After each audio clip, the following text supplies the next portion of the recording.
नमस्ते फ्रेंड। आज हम बात करते हैं ईरान वॉर पे। ईरान वॉर, यूएस और ईरान की वॉर चल रही है, लेकिन किसी को समझ में नहीं आ रहा कि वॉर हो क्यों रही है। तो आज उस पे कुछ चर्चा करते हैं। बहुत सारे वीडियोस बन चुके हैं। यूएस कह रहा है कि हम वो मिसाइल दाग देंगे हमारे ऊपर, इसलिए हम वॉर कर रहे हैं। और बाकी लोग कह रहे हैं कि ऑयल के लिए वॉर कर रहे हैं। तो आज इस पे एक अलग से चर्चा करते हैं, यूनिक सी, कि क्यों एक वॉर हो रही है ईरान और यूएस के बीच में। और इसकी जो जड़ें हैं वो यूक्रेन रशिया वॉर से कैसे जुड़ी हुई हैं। तो शुरू करते हैं। तो बहुत सारे चैनल्स पे और मीडिया पे बहुत सारी बात हो रही है कि ईरान की वॉर क्यों हो रही है। कोई कहता है कि ट्रम्प करवा रहा है, कोई कहता है वो अपना दिखाना चाहता है, कोई कहता है इसराइल। इसराइल का तो जो है वो तो व्यू पॉइंट है ही, लेकिन यूएस क्यों इन्वॉल्व है इस वॉर में, तो उस पे थोड़ा चर्चा करते हैं। सबसे पहला एक आता है कि ये तो ट्रम्प करवा रहा है जी। ट्रम्प का मन आता है, वो कुछ ना कुछ पिछले 2 सालों से कर रहा है, तो वो वॉर भी कर रहा है।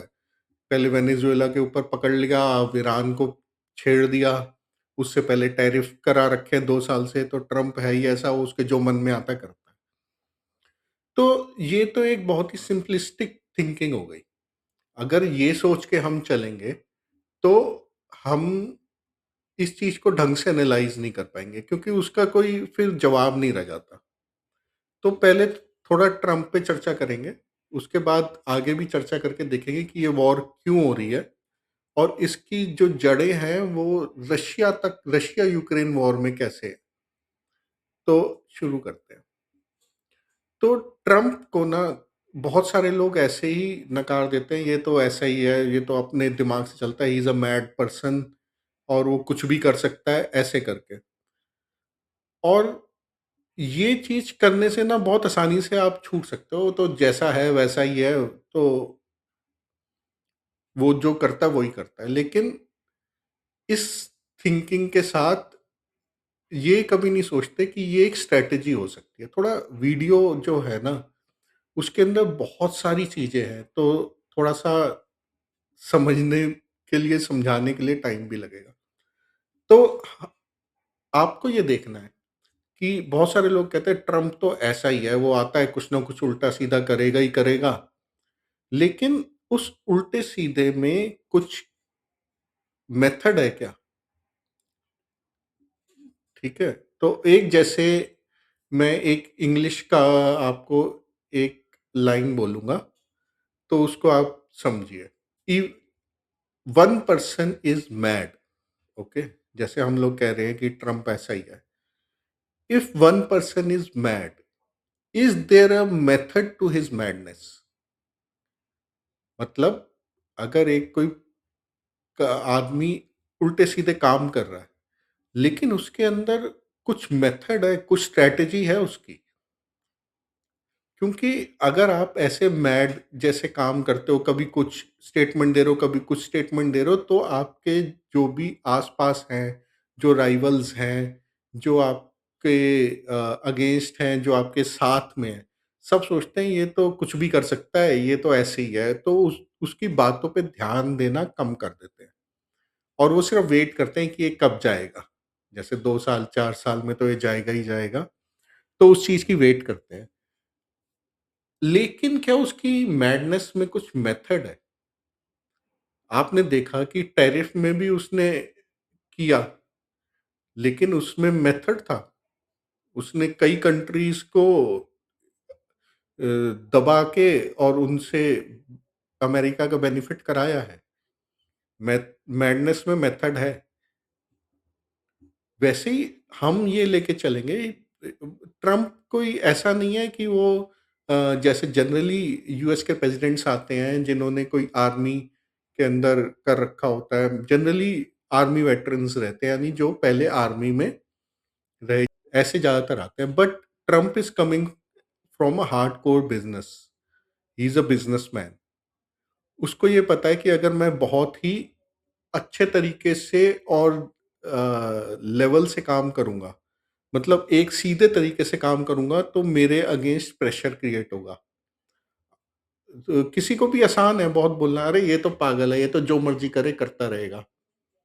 ऐसा बोलना बहुत आसान होता है। I respect him very much. He is a hardcore businessman and he has shown this to the world. हाँ, उसके रिपरकशंस होंगे when you become too big a bully, वो हम अभी इस वीडियो में डिस्कस नहीं करेंगे, लेकिन इस वीडियो में ये मान के चलते हैं कि ट्रम्प की कुछ जो मैडनेस है उसके अंदर कुछ मेथड है, कुछ स्ट्रैटेजी है, ठीक है?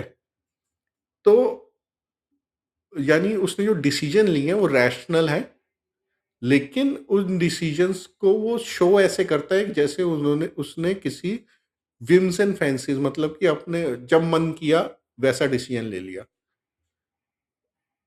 एक रैशनल डिसीजन लिया, उसने सोच समझ के डिसीजन लिया और फिर सबको दिखाया, अरे चलो मैं फोड़ रहा हूँ, इसको फोड़ रहा हूँ, ईरान को फोड़ रहा हूँ, वेनेजुएला को पकड़ लेते हैं।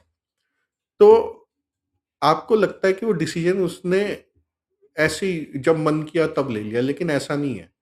उस हो सकता है वो डिसीजन सोच समझ के डिसाइड किया हो, उसको सिर्फ दिखाया गया है कि मैंने ऐसे लिया। तो इस थॉट से हम आगे डिस्कस करते हैं, क्योंकि अगर हमने ये डिस्कस किया कि भाई वो तो जब मन आता है टैरिफ लगा देता है, जब मन आता है वो वेनेजुएला पे, कभी क्यूबा पे, कभी ईरान पे, जब मन आएगा कर देगा, तो हम डिस्कस कुछ नहीं कर सकते, लॉजिक कुछ है ही नहीं, तो लॉजिक डिस्कस कैसे करेंगे? मेरा पर्सनल ओपिनियन ये है कि there is a method to his madness. वो एक शो जो कर रहा है और जो एक्चुअल में हो रहा है, दोनों में डिफरेंस है। क्योंकि जब टैरिफ लगाने की उसने बात करी, सब लोगों ने, उसके इकोनॉमिस्ट ने कहा ये तो पागलपंती है, हमारे को अमेरिका की इकोनॉमी डूब जाएगी। लेकिन फिर सारे कंट्री लग गए पीछे ना अमेरिका के कि हमारे को डील दे दो, हमारे को डील दे दो। सिर्फ चाइना को छोड़ के, चाइना कह रही है हम देख लेंगे। चाइना को छोड़ के बाकी सब कंट्रीज अमेरिका के पीछे लग गए कि हमें डील करा दो। अगर आप जाके हिस्ट्री में देखें ना, कि जहाँ पे भी कोई वॉर किसी ने आगे से सामने से छेड़ी है, तो उसके पीछे कोई ना कोई इकोनॉमिक रीज़न होता है। मतलब कोई भी war is a very expensive thing, बहुत खर्चा लगता है, वो बिना इकोनॉमिक रीज़न के कोई कंट्री दूसरी कंट्री पे अटैक नहीं करता है। हाँ, किसी ने छेड़ा आपको तो आप रिएक्ट करोगे। जैसे पाकिस्तान ने हमें छेड़ा, हमने ऑप सिंदूर किया, ठीक है? But that is not a war, that was a operation. This is nearing to a war. आप ये नहीं कह सकते कि ये एक ऑपरेशन था, कर दिया, ये तो चल रहा है, ऑनगोइंग है। तो वॉर के पीछे जब कोई भी एग्रेसर होगा, उसको इकोनॉमिक बेनिफिट चाहिए। पहले क्या होता था, पहले के ज़माने में राजा महाराजा होते थे, कोई अपने पड़ोसी देश देखा, इसके पास पैसा ज़्यादा है, लैंड ज़्यादा है, रिसोर्सेज ज़्यादा हैं, इस पे अटैक कर दो। उनको किसी को एक्सप्लेन नहीं करना होता था। अब डेमोक्रेसी में आपको वॉर को सेल करना पड़ता है to the public and international community, both. नहीं तो आप ऐसे ही अटैक नहीं कर सकते, सिर्फ वहाँ पे रिसोर्स दिखा तो आपने अटैक कर दिया। फेमस केस हमने देखा हुआ है, इराक में क्या किया था यूएस ने। यूएन में जाके वेपन्स ऑफ मास डिस्ट्रक्शन के ऊपर कितना बड़ा उन्होंने दिया कि ये वेपन ऑफ मास डिस्ट्रक्शन है इराक के पास, और पूरा अटैक करके उसके ऊपर कब्जा कर लिया, और मिला क्या? कुछ नहीं। लेकिन वो सेल करना पड़ा उसे। उसका ऑब्जेक्टिव दूसरा था, लेकिन उसको सेल किया गया कि ये सिक्योरिटी है। वैसे ही ईरान की वॉर को भी सेल किया जा रहा है टू इट्स ओन पब्लिक, अपने पब्लिक के लिए, ऑफ कोर्स वर्ल्ड कम्युनिटी के लिए, कि ईरान ऐसा है, उसके पास मिसाइलें हैं, वो इंटरकॉन्टिनेंटल मिसाइल बना लेगा, अमेरिका पे अटैक कर देगा, न्यूक्लियर पावर, न्यूक्लियर वेपन, सब चीज़ है, कुछ है भी, ठीक है? लेकिन हमने पहले भी देखा है हिस्ट्री में जाके कि इराक के ऊपर वॉर की थी, वेपन ऑफ मास डिस्ट्रक्शन कोई नहीं मिले इन्हें। तो ऐसे सेल किया जाता है। अब राजा को कोई किसी को एक्सप्लेनेशन नहीं देना होता था, तो वो सेना को कहता था चलो लड़ाई करना है, तो सेना लड़ने चली जाती थी। और इस सेना को भी पता होता था कि मैं लड़ने के बाद मेरे को भी लूट में से हिस्सा मिलेगा, ये भी होता था। तो हिस्टोरिकली या अभी भी अगर कोई वॉर करता है तो उसको वॉर के इकोनॉमिक बेनिफिट चाहिए ही चाहिए। तो अब इसकी जड़ें वॉर की रशिया यूक्रेन वॉर में कैसे हैं, ये थोड़ा देखते हैं। तो रशिया यूक्रेन वॉर में क्या हुआ कि यूएस ने कहा रशिया के जितने भी डॉलर थे, ये डॉलर अब रशिया के फ्रीज कर दिए हमने। एक्चुअल में डॉलर्स नहीं होते किसी भी सेंट्रल बैंक के पास, उनकी डिपॉजिटरी रिसीट्स होती हैं। यूएस की डिपॉजिटरी रिसीट्स होती हैं कि वो कहते हैं कि आपने हमें इतने डॉलर की रिसीट्स दे रखी है, उस पे इंटरेस्ट मिलता है एफडी की तरह मान लीजिए। तो उसकी एफडी फ्रीज कर दी रशिया की। अब रशिया ने कहा ठीक है, अब एफडी तो फ्रीज हो गई, उसको काम चलाना था। तो उसने तेल बेचना शुरू कर तेल तो वो बेच ही रहा था, ऑयल और गैस भी बेच रहा था। तो उसने यूएस डॉलर में पैसा लेना बंद कर दिया। यूक्रेन वॉर से पहले Russia was taking payment for oil in US dollars. तो इंडिया ने उसको शुरू में रुपीस देने शुरू करे और चाइना से वो युआन और रूबल्स में कर रहा था। ठीक है।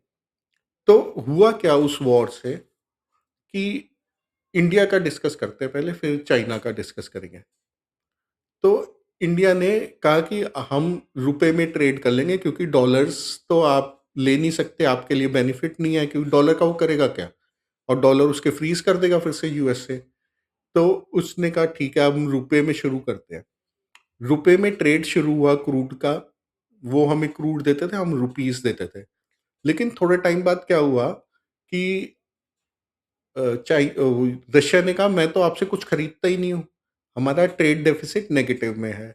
मतलब रशिया हमें जो क्रूड बेच रहा था वो ज़्यादा था और हम उसे जो सामान बेच रहे थे वो कम थे। तो उसके पास रुपए इकट्ठे होने शुरू हो गए और उन रुपीस को, rupees is not fully convertible currency, current account में कन्वर्टिबल है, कैपिटल अकाउंट में कन्वर्टिबल नहीं है। फुल्ली कन्वर्टिबल नहीं है, आप ये समझ लीजिए। तो मतलब वो वापस रुपीस से सामान तो खरीद सकता था लेकिन उसे किसी और चीज करेंसी में कन्वर्ट नहीं कर सकता था। तो उसका और हमारे ट्रेड डेफिसिट होने की वजह से उसने कहा कि हम आगे से आपसे रुपीस नहीं लेंगे।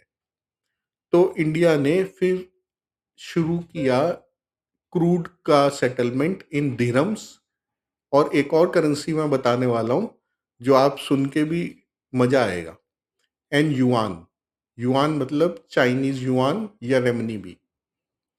सो इंडिया ने ऑयल का सेटलमेंट शुरू किया दिरहम, जो कि फुल्ली कन्वर्टेबल है और डॉलर के साथ पेग्ड है, और इवन युआन, अभी भी हम चाइनीज करेंसी देते हैं उन्हें। ठीक है। तो इसका इस वॉर के साथ क्या रिलेशन अभी बताते हैं। अब चाइना पे आते हैं। चाइना ने रशिया के साथ ट्रेड शुरू किया क्रूड। तो चाइना ने उसको युआन दिए, रूबल्स में भी शुरू किया, रूबल्स भी करती है इंडिया, रूबल्स में भी ट्रेड सेटल करती है। तो चाइना ने उसको रूबल्स में और युआन में ट्रेड सेटल शुरू करा। अब रशिया क्या करती थी, रशिया ने क्रूड बेचा चाइना को। ठीक है, चाइना ने उसको युआन दिए, उस युआन से चाइना से उसने सामान खरीदा, क्योंकि China is the world's factory, सारा सामान तो चाइना में ही बनता है। तो चाइना ने युआन खरीद से अ, आराम से उसका ट्रेड चल रहा है युआन में ही। तो इंडिया के साथ नहीं हो पाया क्योंकि इंडिया के साथ उसे सामान नहीं मिलता था उतना, जितना मिलता था उससे ज़्यादा वो हमें क्रूड देता था। China is the biggest customer of Russia, crude. लेकिन उसको जितना भी युआन मिलता है उससे वो सामान खरीद सकता है क्योंकि चाइना ही सामान बेचता है। तो इससे क्या हुआ कि सडनली डॉलर की रिक्वायरमेंट खत्म हो गई और रशिया और चाइना का एक ऐसा सिस्टम बन गया जिसमें वेस्ट और यूएस का कोई रिक्वायरमेंट ही खत्म हो गई। ठीक है, क्योंकि चाइन रशिया को स्विफ्ट से भी बैन किया हुआ है, जो स्विफ्ट करके एक सिस्टम होता है जिससे आप फॉरेन में पैसा आप भेज सकते हो। तो अब क्या हुआ कि इस चीज़ से खतरा बढ़ गया यूएस को। वो कैसे? कि आप अगर बाकी कंट्रीज़ को भी सामान किससे खरीदना है? इंडिया सामान किससे खरीदती है सबसे ज़्यादा? चाइना से। सब ज़्यादातर कंट्रीज़ चाइना के साथ सामान खरीद रही हैं। अगर यही चीज़ें बाकी कंट्रीज़ करने लग गई, तो यूएस डॉलर का तो काम ही खत्म है। क्योंकि आपने रशिया ने क्रूड बेचा युआन में और युआन से सामान ले लिया। ना यूएस इन्वॉल्व हुआ, ना वेस्ट इन्वॉल्व हुआ, ना कुछ इन्वॉल्व हुआ। इंडिया ने भी डॉलर से ट्रेड नहीं कर रही है वो क्रूड। चाइना और India are the biggest importers of oil, ठीक है? सो वो ट्रेडिंग जो हो रही है वो outside of the US dollar हो रही है। तो ये चीज़ से यूएस को बहुत तकलीफ है, क्योंकि अब ये चीज़ अगर बाकी कंट्रीज़ ने शुरू कर दी, तो डॉलर का काम खत्म है। कैसे मैं समझाता हूँ। वर्ल्ड में सबसे ज़्यादा ट्रेडेड कमोडिटी क्या है? उससे पहले कुछ और डिस्कस करते हैं। जैसे हम लोग बहुत सिंपलिस्टिकली बोल देते हैं कि यूएस ने क्यों अटैक किया इराक पे, वेनेजुएला पे, ईरान पे, फॉर ऑयल। हम ऐसा बोल देते हैं। बहुत सिंपलिस्टिक तरीका है कि हमने यूएस ऑयल के लिए अटैक करता है। लेकिन एक्चुअली ऑयल तो यूएस के पास है। इस समय तो वो ऑलमोस्ट नेट एक्सपोर्टर है ऑयल का। इंपोर्ट भी करता है, एक्सपोर्ट भी करता है, क्योंकि उसके पास जो ऑयल है वो डिफरेंट है। उससे पेट्रोल ज़्यादा बनता है, केमिस्ट्री थोड़ी डिफरेंट है। तो वो इंपोर्ट भी करता है, एक्सपोर्ट भी करता है। अभी नेट में ज़ीरो मान के चलो कि उसको ना इंपोर्ट करने की ज़रूरत है, ना एक्सपोर्ट करने की ज़रूरत है। अपनी प्रोडक्शन इतनी है। तो फिर वो ऑयल के पीछे क्यों पड़ा रहता है? क्यों पड़ा रहता है वेनेजुएला के, फिर ईरान पे भी है। क्यों पड़ा रहता है ऑयल के पीछे? क्योंकि oil is the biggest traded commodity in the world. Number 1 commodity जो वर्ल्ड ट्रेड में हो रही है, वो ऑयल है। और ऑयल में जो मैक्सिमम ट्रेड होता है, वो डॉलर में होता है। उनका एग्रीमेंट भी है विद मिडल ईस्टर्न कंट्रीज़ कि आप ट्रेड करोगे डॉलर में। तो डॉलर में ट्रेड करने की वजह से क्या होता है कि dollar becomes a settlement commodity currency in world. मतलब क्या हुआ, जैसे इंडिया के साथ किसी और कंट्री ने ट्रेड किया। सपोज एक एग्जांपल लेते हैं, हाइपोथेटिकल, कि इंडिया और मलेशिया का ट्रेड हो रहा है या इंडिया और श्रीलंका का ट्रेड हो रहा है। तो इंडिया ने सामान बेचा श्रीलंका से, या श्रीलंका ने इंडिया को सामान बेचा। तो फिर श्रीलंका कहेगी पेमेंट करो। तो हम कहेंगे किस चीज़ में चाहिए? तो कहते हैं डॉलर दे दो, क्योंकि मेरे को तो क्रूड के लिए डॉलर चाहिए। तो आप डॉलर दोगे, मैं आगे से उससे ऑयल खरीदूँगा। तो ये जो चीज़ है ऑयल की ट्रेडिंग की वजह से, क्योंकि एक ऑयल एक इतनी बड़ी कमोडिटी है और वो सब देशों को चाहिए। तो उसकी ट्रेडिंग की वजह से डॉलर की वैलिडिटी है। मतलब डॉलर देके ही आपको ऑयल मिलेगा, क्योंकि यूएस का मिडल ईस्ट कंट्रीज के साथ एग्रीमेंट है कि वो ऑयल को डॉलर में बेचेंगे। तो अब रशिया डॉलर के बगैर बेचने लग गया, ईरान डॉलर के बगैर बेचने लग गया। तो धीरे धीरे करके सेंट्रल बैंक को डॉलर रखने की क्या जरूरत है? अब इंडिया रशिया से तेल खरीद रहा था, तो उसमें तेल खरीदने से ज़्यादा परेशानी यूएस को ये है कि वो ट्रेड डॉलर में नहीं हो रहा। अब अगर इंडिया वेनेजुएला से तेल खरीदेगा तो डॉलर देगा, या यूएस से खरीदेगा तो डॉलर देगा, मिडल ईस्ट से खरीदेगा तो डॉलर देगा।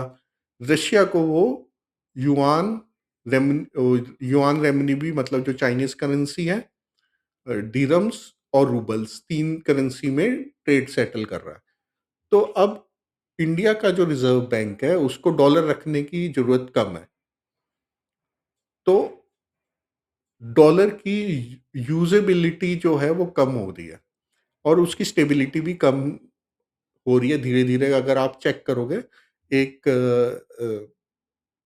अ, जाके एक चार्ट देखिए, उसको कहते हैं डिक्सी, डीएक्सवाई चार्ट है, जिसमें डॉलर को नापते हैं विद अदर करेंसी, या फिर डॉलर और गोल्ड का जो रेशियो है वो आपको दिख ही रहा है। गोल्ड नहीं बढ़ रहा, डॉलर घट रहा है। और जितने अभी रिसेंटली पिछले कुछ सालों में जो डॉलर की लिमिट्स बार-बार बढ़ी हैं, डेट लिमिट्स, वो उसके ऊपर मेरे को दूसरा वीडियो बनाना पड़ेगा, नहीं तो फाइनेंस की तरफ चला जाएगा ये वीडियो बहुत, कि डॉलर का जो डेट लिमिट बढ़ती है यूएस में, उससे हमें क्या फ़र्क पड़ता है? बहुत फ़र्क पड़ता है, वो जब मैं बनाऊँगा वीडियो तब पता चलेगा। तो अब जो इस वॉर का रीज़न है, वो ये है कि अगर रशिया, ईरान, ये सब ऑयल, वेनेज़ुएला, ये सब ऑयल वाली कंट्रीज़ हैं। जिसमें भी यूएस के साथ पंगा करना है, वो ऑयल वाली कंट्री होती हैं। ये सब लोग अगर यूएस डॉलर छोड़ के युआन में ट्रेड करने लग गए, भई मैं एक कंट्री हूँ, मेरे को सामान लेना है, सामान तो मेरे को यूएस से मिल नहीं रहा, सामान कहाँ से मिलेगा मेरे को? चाइना से, ठीक है? तो मेरे को सामान खरीदना है चाइना से, चाइना कहता है मेरे को युआन दे दो, मैं सामान दे दूँगा आपको। तो मैं कह देता हूँ ठीक है, मैं युआन ले लूँगा, लेकिन युआन खर्च करके मेरे को तेल नहीं मिलता। तो मैं उसे कहता हूँ चाइना को कि मेरे को डॉलर, मैं डॉलर दूँगा, क्योंकि डॉलर में ही ट्रेड होता है हमारा सारा। मैंने जिस कंट्री है उसने डॉलर में बेचा, और डॉलर आया, और डॉलर मैंने चाइना को दे दिया। 2 साइड ऑफ द इक्वेशन है, एक है डिमांड साइड, एक है सप्लाई साइड। मतलब एक साइड है कि कंट्रीज़ को चाहिए क्रूड, दूसरी साइड है कंट्रीज़ को चाहिए गुड्स।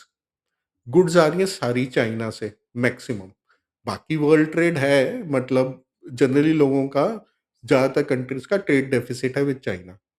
गुड्स आ रही है चाइना से, क्रूड आपको लेना है वो डॉलर में, तो इसलिए आपको डॉलर सेव करने पड़ेंगे। अब और चाइना भी, आप डॉलर से ही काम चला लेते हो, कहते हो मैं युआन नहीं रखूँगा, मैं तो डॉलर में ही रखूँगा। तो ये जो करेंसी की स्टेबिलिटी है, उसको प्रोटेक्ट करने के लिए सारी वॉर हो रही है। क्योंकि अगर ऐसी कहानी बन जाए कि रशिया ने तेल दिया युआन में, और युआन लेके चाइना के साथ सेटलमेंट कर दिया, वेस्ट की रिक्वायरमेंट ही नहीं है। तो पहले तो वेस्ट की रिक्वायरमेंट हटती है, तो क्या होता है, वेस्टर्न वर्ल्ड की जो एक ग्रिप है और फाइनेंशियल सिस्टम, वो कम होता है। जैसे स्विफ्ट है, आपका जो बैंक्स हैं सारे वहाँ पे हैं, मेजर बैंक्स जो कई-कई होल्डिंग करते हैं, गोल्ड जो होल्ड करते हैं वो सारे वहीं पे हैं, गोल्ड, सिल्वर की जो वर्ल्ड ट्रेडिंग होती है वो वहीं से होती है। तो वो जो इन्फ्लुएंस है, जो इफ़ेक्ट है, जो उनका प्रेशर बना रहता है, कंट्रोल है over financial systems of the world, वो हिलता है। क्योंकि तेल तो यूएस के पास है, तेल के लिए क्यों फाइट कर रहा है? तेल के लिए फाइट नहीं कर रहा, वो ये फाइट कर रहा है कि तेल बिके तो सिर्फ़ डॉलर में, ठीक है? अब इसके ऑफ कोर्स वॉर के कई इंटेंडेड, अनइंटेंडेड रिपरकशंस होते हैं। उनको कभी और डिस्कस करेंगे। बहुत सारी चीज़ें चेंज हो रही हैं इससे। मिडल ईस्ट की कंट्रीज़ का यूएस के तरफ क्या थिंकिंग है? ईरान, इज़राइल ने शुरू क्यों करी वॉर? यूएस ने डायरेक्टली क्यों नहीं शुरू करी? बाद में सपोर्ट क्यों करा? वो सब बहुत सारी चीज़ें हैं।